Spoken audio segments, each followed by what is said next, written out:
tartankan goboladu waa tartan qiimo weyn ugu fadhiya waa tartan isboortiga deegaanka kor u qaadaya oo loo baahan yahay la dhiirigeliyo haddii la yahay hogaamin iyo haddii la yahay shacabkaba waxaa xusid mudan in shirweynaha dhalinyarada heer caalami ah in deegaankan lagu qabtay 2 sano ka hor oo xafiisku uu qaybta ugu muhiimsan lahaa dhalinyaro ka kala timid daafaha adduunka wacyigelin baan u sameynaa dhalinyarada joogta oo laga wacyigelinayo waxyaabaha ayaga noloshooda caafimaadkooda khatar gelinaya ama lidku xaruntan dhalinyarta wallahi wax badan baan ka faa'iidnay inama ahaan habla ahaan aad bay noo anfacday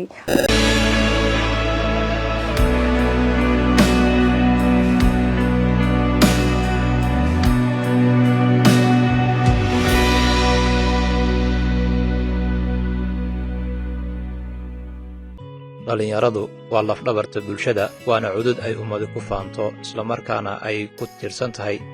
rajada mustaqbalka ay ummad hiigsanayso taasi oo inuu waddan horumar gaadho inta badan lagaga qiyaas qaadan karo kolba heerka cududda dhalinyarada waxbaratay ee uu waddankaasi leeyahay waana sababta keentay in ka dal ahaan iyo deegaanka soomaalidaba sannadihii lasoo dhaafay ay dawladdu fiiro gaar ah siisay dhanka horumarinta dhalinyarada iyada oo la dejiyey qorshayaal iyo jihooyin dhigaya sidii dhalinyarada looga dhisi lahaa dhinac walba loogana qayb gelin lahaa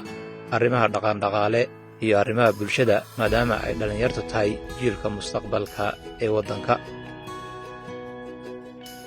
tartankan goboladu waa tartan qiimo weyn ugu fadhiya deegaankeenna waa tartan isboortiga deegaanka kor u qaadaya oo loo baahan yahay la dhiirigeliyo haddii la yahay hogaamin iyo haddii la yahay shacabkaba waxaan markaa ugu baaqayaa culmaaudiinka odayaasha dhalinyarta ganacsatada inay qayb ka noqdaan horumarinta isboortiga maadaama marka ay ka hadlayaan dhalinyarada ay yidhaahdaan dhalinyarada fursado shaqo ha loo abuuro dhalinyarada balwaddii iyo waxyaalaha xun ha laga ilaaliyo mid ka mida aaladaha la adeegsan karo maadaamuu isboortiga yahay in culmaaudiinka iyo odayaasha iyo ganacsatadu ay dhaqaale iyo talo iyo garab istaag ay muujiyaan baa laga rabaa isbedelka ka hor waxaa jiri jiray hal tartan oo lagu qaban jiray gobolada iyo magaalooyinka lagu qaban jiray marka sanadkiina hal mar baa la qaban jiray marka isbedelka kadib waxaan soo kordhinay 2 tartan oo kale waxaan ka dhignay sanad kasta waxaa la qabtaa 3 tartan oo kala duwan oo heer deegaan saddexda tartan waxaa ka mid ah kubadda cagta ee gobolada 12 gobol oo kubadda cagta loo qabto kaasoo tartanka ugu weyn ee xafiisku heer deegaan gacanta ku hayo isla markaana ay sanad walba ka soo qayb galaan 12 gobol iyada oo dhalinyarada loogu talagalay inay meelo kala duwan ka yimaadaan gobollo kala duwan ka yimaadaan dhaqankooda iyo xirfadooda taasina ay suurto geliso in ay isku bartaan isku dhaxgalaan caafimaadkooda ku ilaaliyaan isla markaana skillkooda iyo xirfadooda ku soo bandhigaan sanadadan waxaad arkayseen oo soo taraya in sanadba sanadka ka dambeeya ay dhaqamadii isboortiga ee deegaankeenu wax badan iska bedelayaan isla markaana la fahmayo ujeedada loogu taglay tartanku inuu yahay in la isku barto in dhalinyaradu ay entertainment ka helaan in skillkooda iyo xirfadooda ku soo bandhigaan talentigoodana ama xirfada ay hibada u leeyihiin inay soo bandhigaan oo uga faa'iideeyaan kuwa kale marka xamaasada iyo xiisaha uu leeyahayna waxaad ka garan kartaa sanadba sanadka dambeeysa isbedelka ku soo kordhaya ama ku soo darmaya marka taas waa tan ugu talagalnay ujeedada laga leeyahay in lagu jiheeyo dhalinyarada isla markaana kor loogu qaado ciyaaraha iyo isboortiga kaalin weyn ay ku leedahay in goboladu ayagu qayb ka noqdaan iyo deegaanku saan sheegay xafiisku uu dhaadhacsan yahay laamiisa kala duwan heer gobol heer degmo iyo heer qabale buu leeyahay marka in bulshada qaybeeda kala duwan ee dhalinyarada ka sugan deegaankeena baaxadda leh in la isku keeno hal gooba isla markaana kor loogu qaado isboortiga iyo xamaasadiisa xiisihiisana kor loo qaado taas waxay qayb ka tahay horumarinta lagu horumarinayo isboortiga si guud ee deegaanka xafiiska dhalinyarada iyo ciyaaraha dawladdeegaanka Soomaalida oo aasaasan meelmarinta jihooyinkaasi iyo istiraatiijiyadaasi ayaa waxa uu xafiisku leeyahay islamarkaana uu aas-aasan yahay ujeeddooyin kala ah ka qaybgelinta iyo kor u qaadista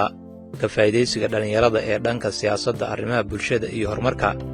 ka qaybgelinta iyo kor u qaadista ka qaybgalka dhallinyarada ee dhanka ciyaaraha kala duwan.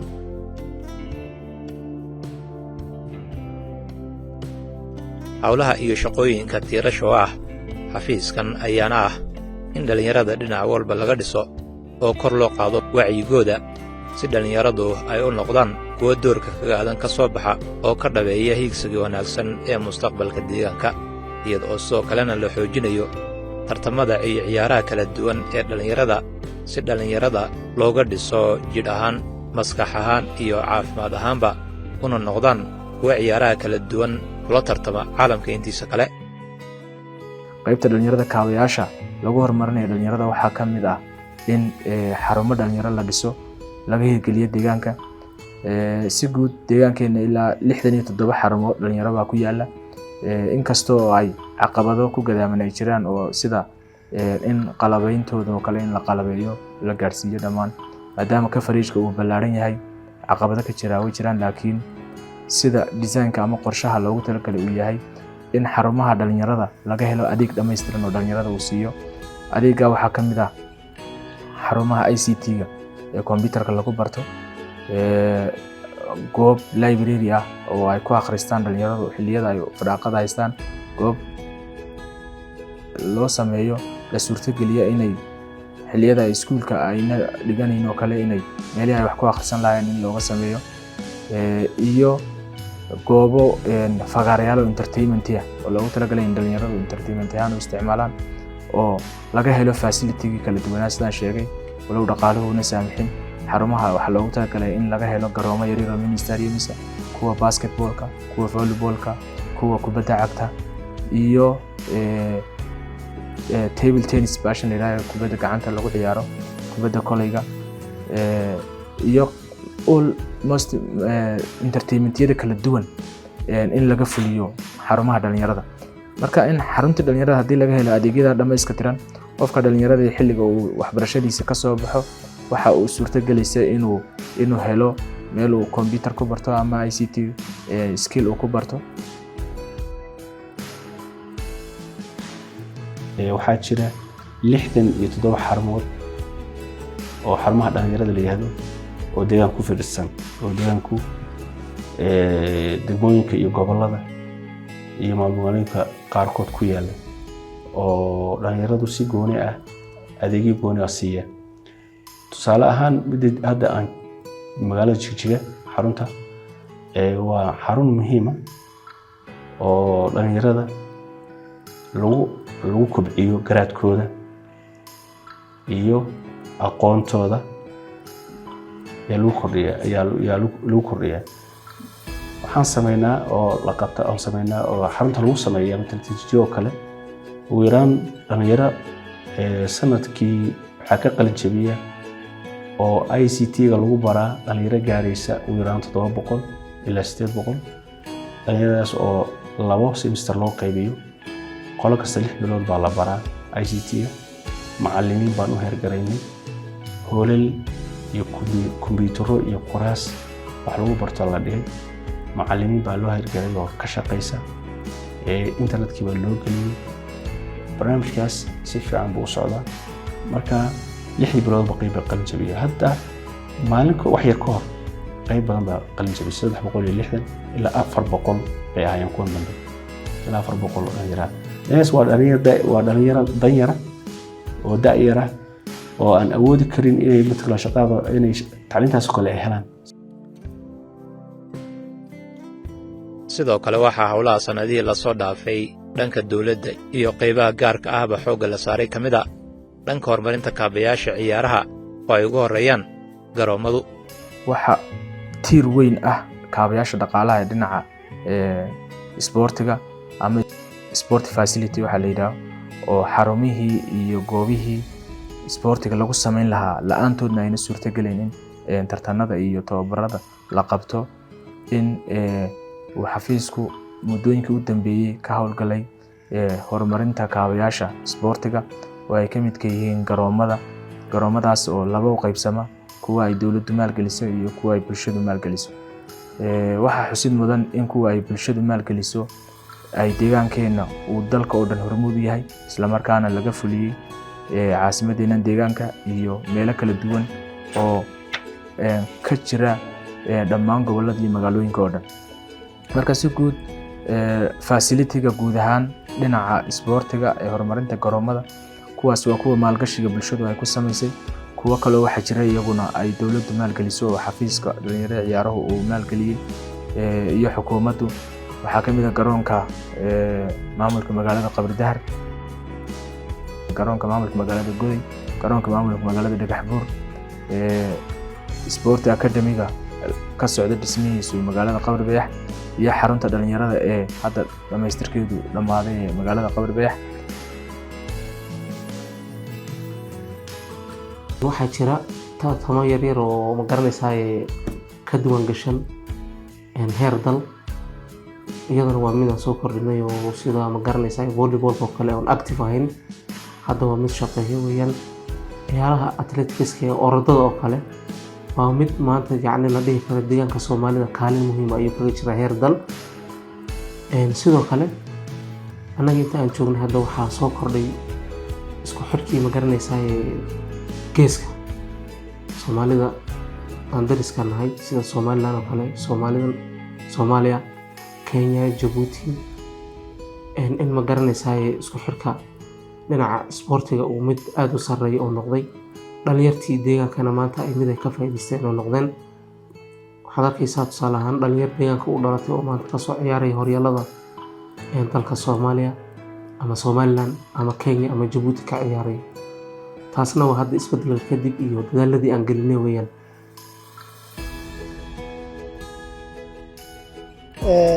kubaca uu ku socdo maaragtay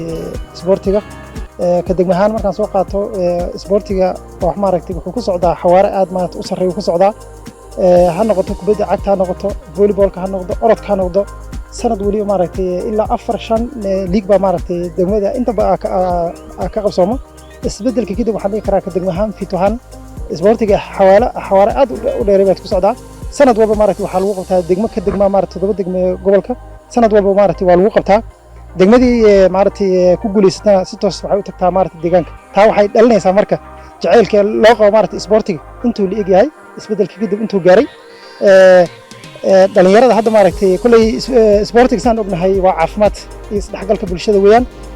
ka jir ahaan dhalinyarada iyo caafimaad ahaan aad buu maaragtay ugu wanaagsan yahay, waayo waxay ka hortagaysaa maaragtay mukhaadaraadka waxyaabaha maaragtay dhaqamada xunxun maaragtay isboortiga aad ka hortagaa.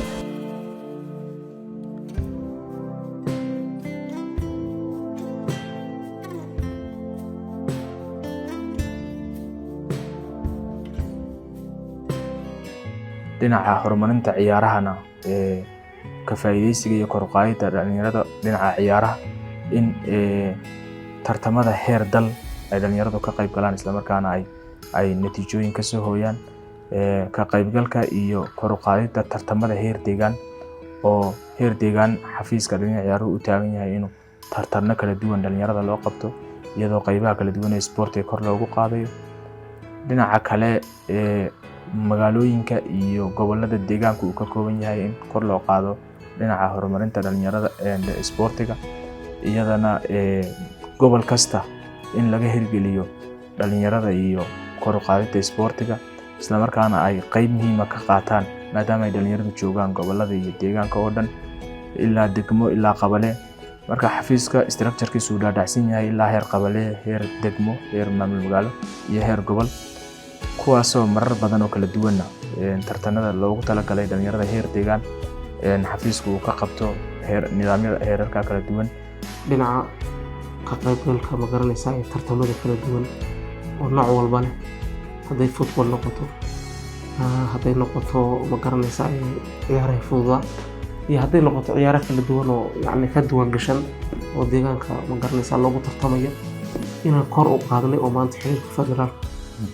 ay noqotay mid qorshe siman kor ilaa hoos deegaanada aan la shaqeyno. sidoo kale isbedelka kadib waxaa soo kordhay iyadana laftirkeeda in xiriirka aan la leenahay deegaanada dariska aan nahay, tusaale ahaan Harriba, Dirdhabo kale, in ma garanaysaa iyadana xiriirkoodii aan hagaajinay. isboortigan xukuumaddu waxay ku soo biirisoo kale iyaga intuu xukuumaddii dambe ay joogtay championkan degmooyinka jigjiga la tegi karo oo kale ma jirin hadda ka hor hadda laakiin way jirtaa waxyaabo badan oo kalena wuu jiraa waxaan aaminsanahay haddii sidan kasii socotana in qabalayaasha koobka tartamada laga qabto championkooda la qaadi doono heer deegaan la geyn doono Premier League iyo Beerawi League-na aan bilaaban doono isboortigan aad buu xawli ugu kacaya haddii sidan lagu sii wadana waxyaabo badan baan bedeli doonaa ilaa aan xulka Itoobiya qarankan ka soo muuqano. qorshayaasha iyo istiraatiijiyadaha lafdhabarta oo ah wax ka beddelka iyo horumarinta dhalinyarada ee wakhtigani ka socda guud ahaan dalka iyo deegaanka Soomaalidaba ayaa waxaa ugu horeeya barnaamijka Ethio Coders oo loogu talagalay inay ka faa'iidaystaan dhalinyaro gaadhaysa ilaa 5 milyan oo dhalinyaro guud ahaan dalka kaas oo loogu talagalay sidii dhalinyartu ay ula jaan qaadi lahayd teknoolojiyadaha casriga ah qaab toos ah oo online ahna loogu tababarayo waxaana deegaanka Soomaalida loogu talagalay in barnaamijkan Ethio Coders ay ka faa'iidaystaan dhalinyaro gaadhaysa ilaa 300,000 oo dhalinyaro muddada 3 sano ee uu socdo barnaamijkani deegaanka Soomaalida ayaa waxa ilaa hadda isku diiwaangeliyay barnaamijkan Ethio Coders dhalinyaro ay tiradoodu gaadhayso 15,000 oo dhalinyaro 5 milyan ee dalka la siiyay oo ah waxbarasho ilaa 3 sano ah oo hadda ay ku helayaan certificate aqoontan la baraya waxa deegaanka Soomaalida ay ka faa'iideysanaya ilaa 300,000 oo arday marka waxaan jecelahay inaan ugu baaqo dhammaan arday kaliya ma aha kuwii hadda imtixaanka qaataan noqdaan kuwa horay u sii shaqeynayay laakiin aan xirfadan dhanka maartay daatada iyo kombiyuutarada aan aad u aqoon in ay galaan oo ay ka faa'iideystaan maadaama barnaamijka hadda uu socdo oo heer deegaanna laga bilaabay dhaqdhaqaaq noocaas ah waa jaamacad online 3 sano la baranaya waxaa la baranayaa cilmiyo ka caawinaya dadkan inay shaqooyin ka helaan shirkadaha dawladda iyo in iyagu shaqo abuuraan iyagoo isticmaalaya xirfadaha aqoonta teknoolojiga ay barteen gaar ahaan isticmaalka sida xogaha loo geliyo kombiyuutarada oo kale ama data coders waxa la yiraahdo marka waxaan ugu baaqayaa dhammaan cid walba oo rabta fursad waxbarasho inay ka faa'iideysato inay maaragtay xooga saarto sida ay barnaamijka uga qayb qaadan lahayd waa barnaamij u diyaarinaya dhalinyarta qarniga hadda aan ku jirno shaqooyinku waxay u wareegayaan xagga kombiyuutarada sida aan la socono iyo casriga shaqooyinkaasna waxa asaas oo aqoon in daatada iyo sida loo geliyo in la leeyahay marka waxaan ku bogaadinayaa intii la hadda muujisay inay u hayaan rabitaan laakiin in kalena oo ogeyn hadii jirtana in maantadanba ay xogteeda raadiyaan oo ay la soo xiriiraan dawladda deegaanka ayaan ugu baaqayaa kulley barnaamijkan waxbarashada deeq waxbarasho deegaankeenu saan wada ogsoonahay nidaamyadii hore jiray waxaan ka soo dhaxalnay kulley maartay jahli badan innaga ka deegaan ahaan faa'iido badan ayuu noo leeyahay waxaan kaga raysanayaa deeqihii waxbarasho ee lacagaha badan lagu bixin jiray marka waxaan odhan lahaa xuduudda dhalinyarta iyo generationka soo kacaya inay sidooda uga faa'iidaystaan ayaan odhan lahaa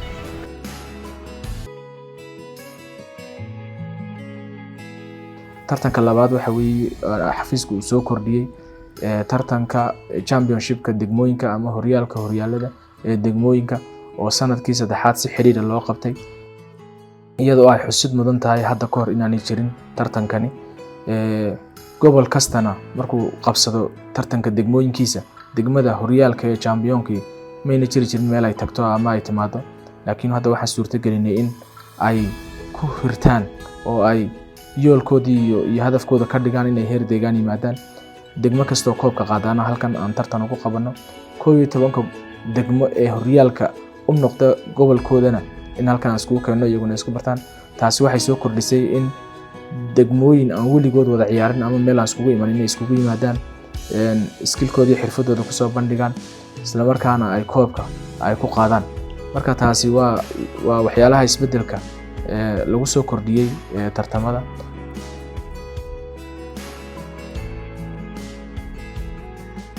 tartankii kale waxaa jiray isaguna jaamacadaha iyo maamul magaalooyinka oo labada jaamacadood deegaan ku yaala iyo 6 maamul magaalo iyadana loo qabto kaas oo isaguna ujeedadiisu ay tahay da'yarta ugu badan ee ku nool magaalooyinkeena iyo jaamacadaha laftarkooda ku xareysani inay iyaguna ku tartamaan heer deegaan isla markaana cidda championka noqota lagu abaalmariyo. marka tartankaasina waa ka labaad ee xafiisku soo kordhiyay iyo kii gobolada oo 11 gobol deegaanku ka kooban yahay iskugu yimaadaan oo tartanka ugu weyn ah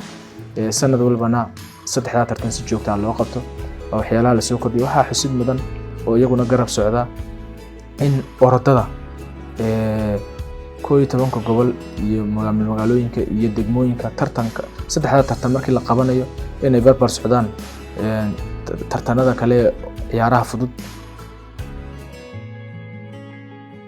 amada yararka dadka shacabka ay leeyihiin taas waa ma garanaysaa deegaanka naga aad baa loogu amaanay annaga ka ma garanaysaa mas'uuliyad ahaana waan ku amaanaynaa dadka ganacsatada dhalinyarta ah ee shaqo abuurka ka samaysatay in ma garanaysaa uga faa'iideeyaan dhalinyarta kaliya kama faa'iideysanaysa caafimaad ahaan dhalinyarta cuslaatay oo kale iyaga laftirkooda garoomo badan magaalada Jigjiga iyo dhammaan degmooyinka ilaa iyo heer gobol laga wada sameeyay oo wax ma garanaysaa isbedel fiican oo initiative-ka hadda hindisaha dalka ka socda oo kale taasna run ahaantii waxaan uga mahadnaqaynaa annaga ka xafiis ahaan waa mid kaliya aad federaalka ay maanta ku dayasho way mudan yihiin ay noogu bogaadiyaan ma jirin garoon roog oo dhalinyartu ku train karayaan oo ku ciyaaraan oo xirfadooda ku soo bandhigaan macala ciyaalka yararka ee waxa weeyaan aan hadda ka hor aan fursad u helin inay roog ay ku ciyaaraan yaa hadda fursad u helay oo roogga ku ciyaar mar walba wallahi wax weyn buu ka bedelaan aaminsanahay dhanka sportiga degmada Hargeysa garoonka.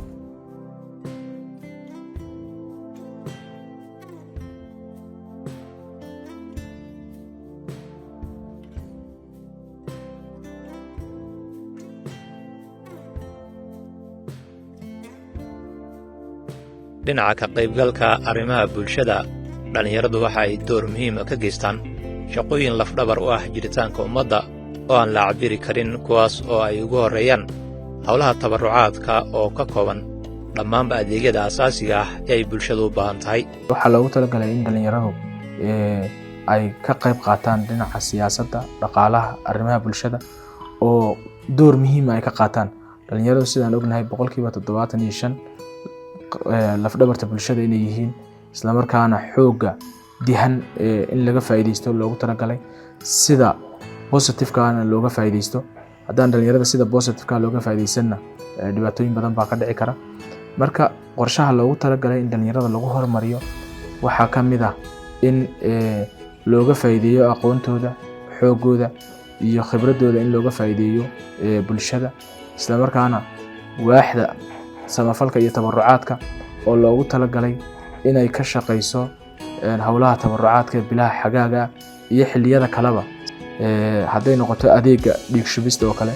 inay kaalinta ugu muhiimsan waxa ka qaata dhalinyarada hadday noqoto hawlaha nadaafadda haddii ay noqoto hawlaha amniga oo amniga deegaanka oo dhan wacyigelin inay ka sameeyaan dhalinyaradu ay qaybaha kala duwan ee bulshada maadaama ay dhalinyaradu lafdhabarta ugu muhiimsan tahay ayna joogaan gobolada iyo degmooyinka oo dhan in hawlaha baraarujinta ka qayb qaadashada iyo ilaalinta amniga inay kaalinta koobaad ka dhigaan ayna ka shaqeeyaan xilliyada tabarucaadka bilaa xagaagana hawlaha ugu waaweyn ay qabtaan ay ka mid tahay ilaalinta amniga iyo wacyigelinta dhalinyarada.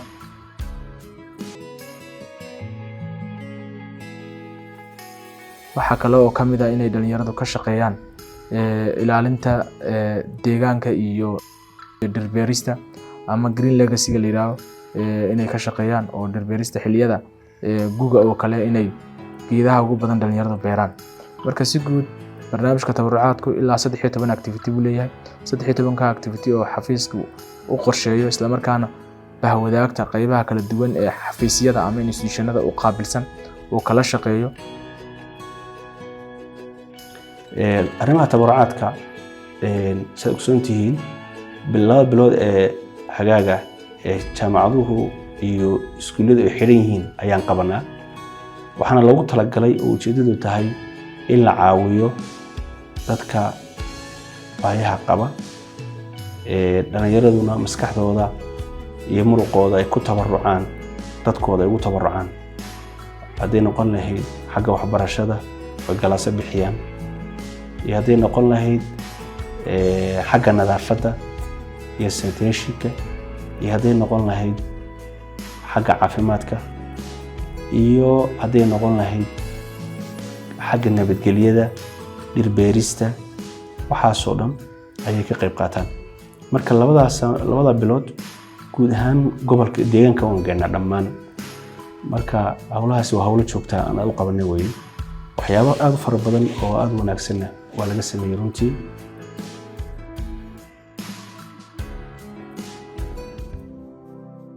si xaaladaha arrimaha dhaqandhaqaale iyo siyaasadeed ee taagan ay ula jaan qaadan dhallinyaradu ayaa waxaa dhallinyarada loo diyaariyaa fagaarayaal waaweyn oo laga qaybgeliyo dhallinyarada kuwaas oo lagu soo bandhigo jihooyinka iyo qorshayaasha uu dalku wajahayo waxaa xusid mudan in shirweynaha dhallinyarada ee heer caalami ah in deegaankani lagu qabtay 2 sano ka hor oo xafiisku uu qaybta ugu muhiimsan lahaa dhalinyaro ka kala timid daafaha adduunka iyo wadamada jaarka iyo deegaanka guud ahaan ka kala yimiday in doodo fagaarayaal lagu qabtay oo 3 cisho ay ka socotay xarunteena deegaanka ee magaalada Jigjiga isla markaana caqabadaha iyo fursadaha ka jira dhinaca dhalinyarada lagu horumarinayo in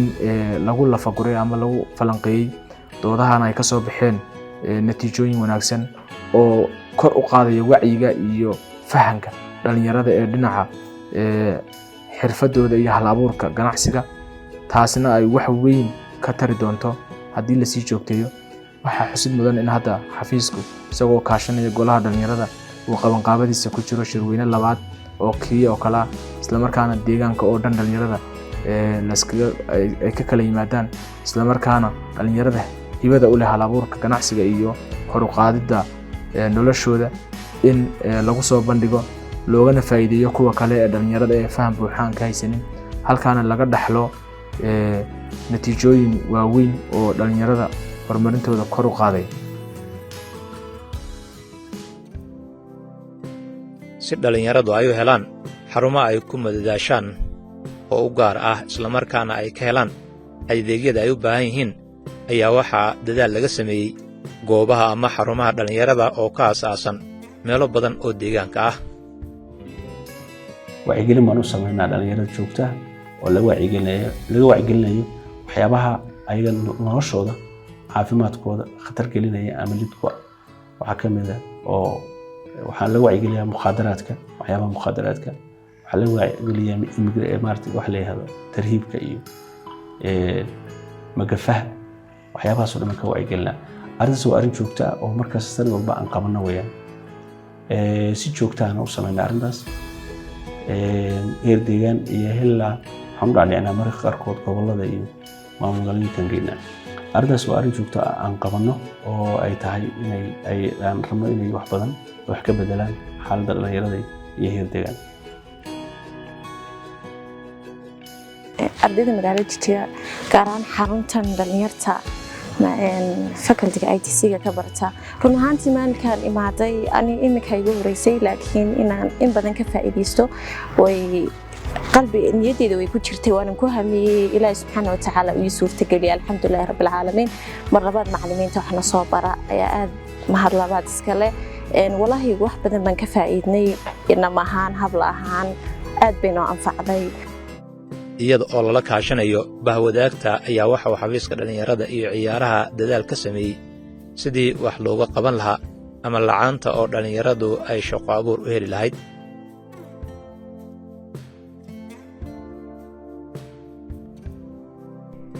dadaaladaasi bilowga ah ee ka xukuumad ahaan iyo ka xafiis ahaanba la wado ayaa waxaa lagama maarmaan ah in iyaguna ay doorkooda ka qaataan bahwadaagta qaybaha gaarka ah ee private sector-ka maalqabeennada oo iyaguna door ballaadhan ka geysan kara gaar ahaan dhanka horumarinta ciyaaraha kala duwan si loo meelmariyo qorshaha ah in dhallinyarada laga dhiso dhinac walba taas oo gundhigna u noqon karta hiigsiga mustaqbalka wanaagsan ee deegaanka